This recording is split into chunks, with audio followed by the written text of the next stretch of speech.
in the darkened night. Ahead she saw an inn, all lit up by the pale moonlight. She stopped there until morning to rest her weary bones. She paid for food and lodging with the shards of broken precious stones. Her room was dark and gloomy, the night it was cold and damp. There was no light inside, there was no flame burning in the lamp. When the morning sun came rising, that woman ready for to leave, when suddenly a little girl appeared who was tugging at her sleeve. Oh, they had no common language, that woman was a stranger in that land. But that little girl looked frightened and she grabbed the woman by the hand, and gesturing to follow, the child led the woman out the door. They mounted on that donkey and rode it through the woods once more.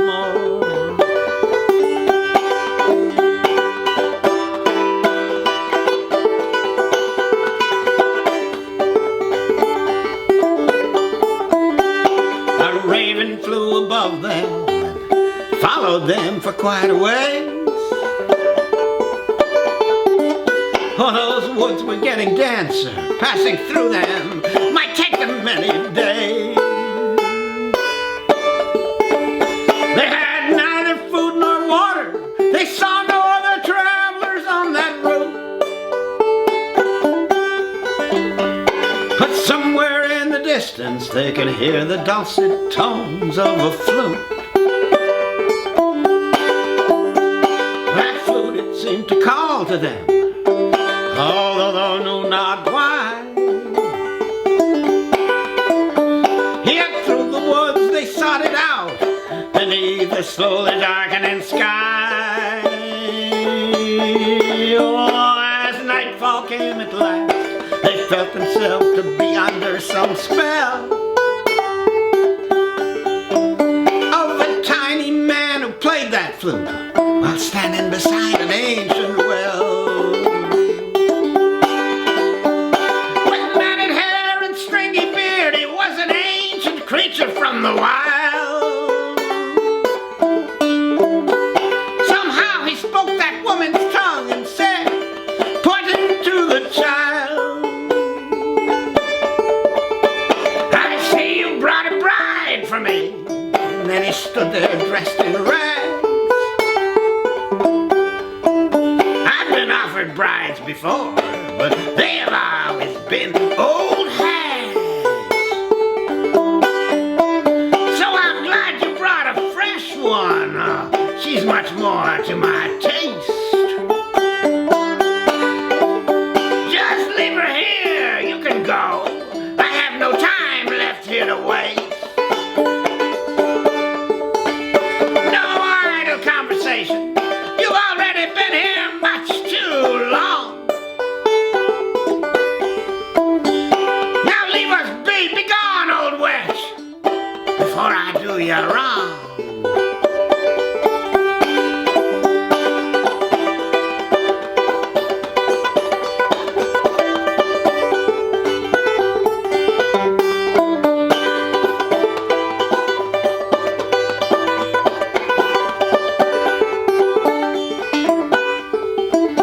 But that woman was not the witch that the old man took her for. She was but an old grandmother fleeing from some foreign war, who now found herself ensnared at some strange creature's lair. Oh, she would not leave that child behind to wed that creature there.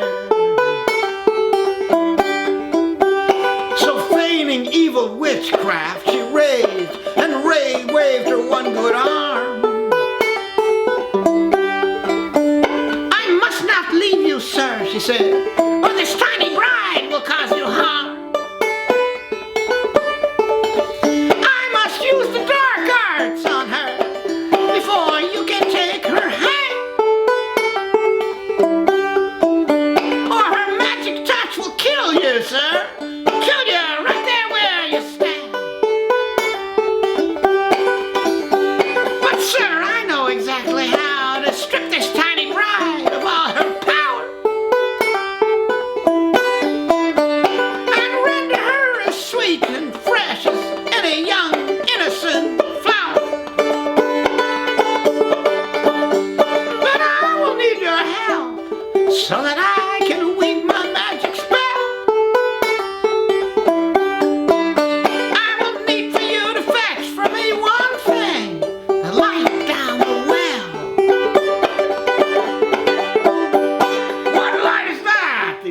There is no light down there. The only light that I can see comes from the moon up there in the air. Well, the woman said, oh, but that moon, you know, it has a mighty evil twin.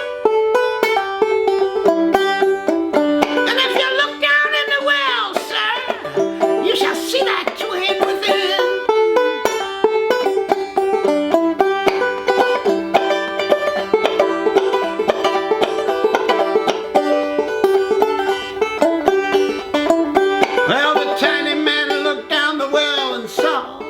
Much to his surprise,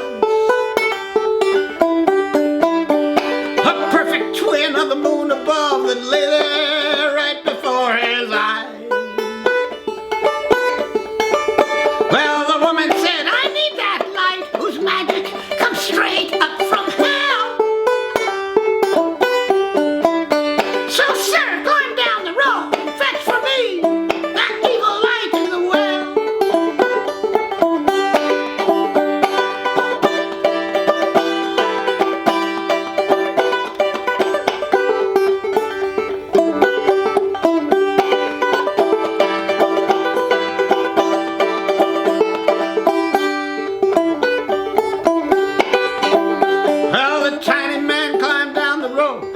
With a great huge spoon in his hand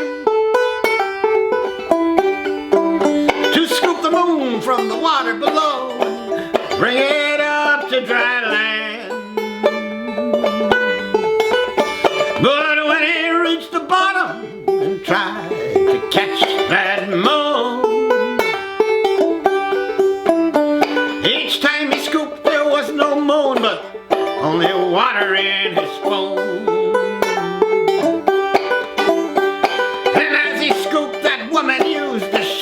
Precious stone to cut that rope. It fell down to the water and wrapped itself around that misanthrope.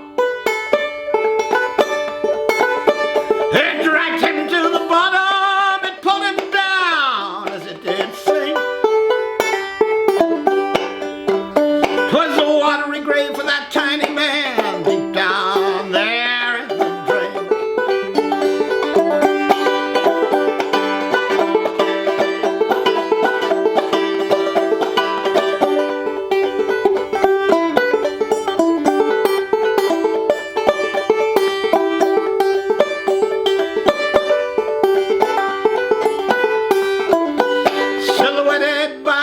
Above, then did that raven reappear.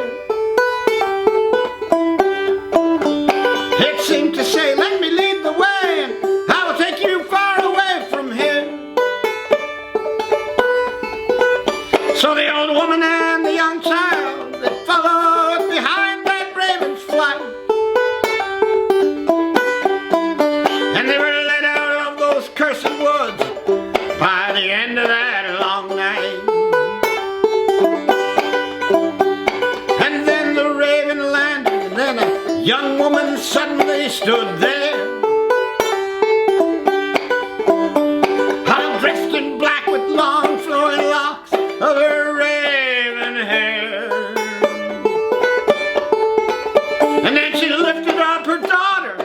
and embraced her tightly with one arm. And with the other, that grandmother who had saved her child from any harm.